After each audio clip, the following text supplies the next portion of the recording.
બગસરામાં આવેલ અંતિમ ધામમાં લોકો દ્વારા અનેરી સેવા. બગસરામાં આવેલ અંતિમ ધામ ખાતે બગસરા સ્મશાન સમિતિ દ્વારા અનેક સેવાકીય પ્રવૃત્તિ કરવામાં આવી રહી છે, જેમાં લાકડા કટિંગ કરવા માટે મશીનની વ્યવસ્થા, રૂમની વ્યવસ્થા તેમજ અંતિમ ધામમાં સમિતિ દ્વારા અનેક કામગીરી કરવામાં આવી રહી છે.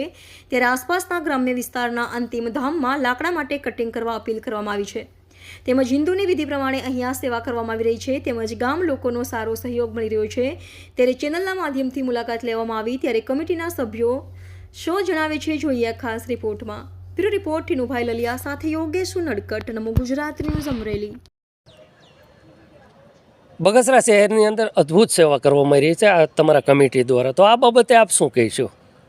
બગસરા સ્મશાન સેવા સમિતિ આજે બગસરાની અંદર છેલ્લા 2 વર્ષથી લાકડાની બહુ જ તંગી, અને અમારા વિચારની અંદર એવું કમિટીએ નક્કી કરેલું બેઠા હતા કે બગસરાને જે લાકડાનો પ્રશ્ન કાયમિક માટે હલ થાય એના માટે આપણે શું કરવું. તો એના માટે એવો વિચાર કરેલો કે આપણે એક મશીન મૂકી અને લાકડા જે આપણે અત્યારે લાકડા ફાળવાવાળા પણ કોઈ મળતું નથી, રોજનું 400-500 રૂપિયા રોજ આપી અને આજે 12 મણ લાકડા એક માણસની ઉપર જોઈ તો છેલ્લે રોજના 1-2 મણ કાપે તો એ લાકડા આપણને પોસાય પણ નહીં. અને બહારથી જે મયત લઈને આવે અને બહારથી લાકડા લેવા પડતા એ 2200 રૂપિયાના લાકડા થાય પહોંચતા શમશાને.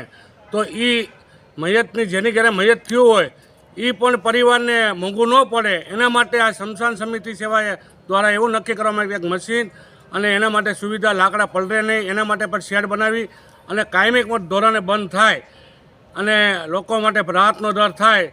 જે સેવાકીય પ્રવૃત્તિ થાય એટલી અમારે કરવી જ છે.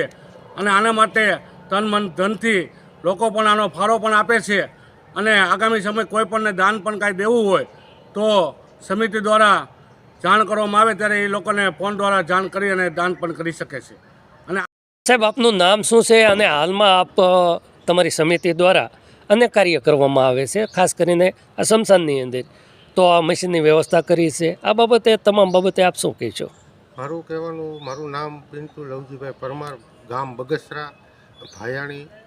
આ સ્મશાન સેવા સમિતિ કે જ્યારે અમે સ્મશાનની અંદર લાકડાનો પ્રશ્ન બહુ હતો તો અમારી કમિટી દ્વારા, જેમ કે અમારી કમિટીની અંદર સંજયભાઈ વ્યાસ, રવિભાઈ વેગડા, હિરેનભાઈ ભાયાણી, ભાઈ ભરતભાઈ, અમિતભાઈ ભરખડા, કૌશિકભાઈ, આ અમારી બધાની કમિટી છે. રવિભાઈ વેગડા પણ અમારી સાથે ખંભેથી ખંભો મિલાવીને કામ કરી રહ્યા છે. બરાબર. અમારો હેતુ એક એવો હતો કે બગસરાની અંદર તમામ વ્યક્તિ લાકડા બાબતે બહુ હેરાન થતી હતી. તો અમે આ જે આયોજન જહેમત ઉઠાવી છે કે બગસરાના તમામ નાગરિકને મૃત્યુ તો બધાની ઘરે હોવાનું જ છે, આ વ્યવસ્થા કોઈની ઘરે હોતી નથી, જેથી બગસરાના તમામ નાગરિકને આનો લાભ મળે અને ઓછા રાહત દર ઉપર પૈસાથી આ લાકડાનું વિતરણ થાય એવી ભાવનાથી આ કાર્ય કરેલ છે. અને આ શેડ જે મશીન છે એ અમે લોકફાળેથી વસાવેલ છે. બરાબર છે. અને જે આનું જ્યારે ઓપનિંગ કરવામાં આવ્યું ત્યારે જેવી કાકડિયા સાહેબ ધારીથી ઉપસ્થિત રહ્યા હતા, ચલાળા ધારીના, બરાબર, તેમના તરફથી અમને 5 લાખ રૂપિયાની ગ્રાન્ટની સહાયની પણ વાત થઈ છે. બરાબર. તો આ હેતુ અમારો એવો છે કે તમામ સ્મશાનની અંદર બગસરાના કે આ લાકડા પહોંચે એવી અમારી ભાવના છે.